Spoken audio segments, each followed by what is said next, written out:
Well, good morning there, YouTube. I wanted to just take a quick minute and do just a quick detail video of my setup for my Blade 350QX in preparation for an altitude test today. Now, let me start here. There's a lot of people who are making altitude videos with this model and making, some people are making claims as to how high.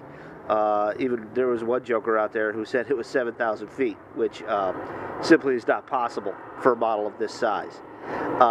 What's going to be unique about this attempt today is if you could look right in there, that little black guy hanging down, that is an Altimeter 1 by a company called Jolly Logic, and I'll show you that here in a moment. That actually will measure the and verify the altitude that this makes it to. As you can see, the unit no longer has stock props. It has these Grotner E-props.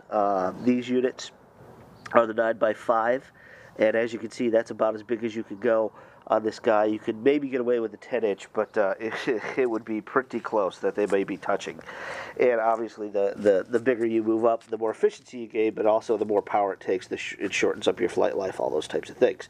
So obviously, incorporated with that, we're using the adapter kits from Small Parts CNC. And as you can see, I've also painted the nose and the nacelles to help with orientation as we're going through.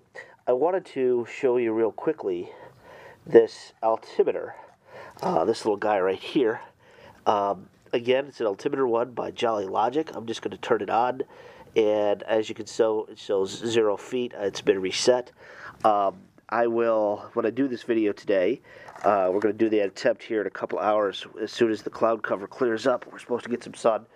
We're going to take it out and hopefully get to 1,000 feet at about 2/3 throttle in about 2.5 minutes. So that is today's goal. We've done this in a series of steps and tests, and so far the highest that I've had this up to is right at about right at about 540 feet. So what I'm going to do today is, obviously this is my camera setup. I'm not using a GoPro, but a Contour Robe 2. So I will use this to mount the camera, and when I am done with the flight and I get the unit back, I will take the camera off and show you the altimeter. And as you can see right now, it's set to 0, but we'll see what we get today. So, and at least we'll have a verified benchmark, and we'll see if somebody can beat that. So that's where we're going to start. Thanks for watching, and look for the second part of this video. Bye now.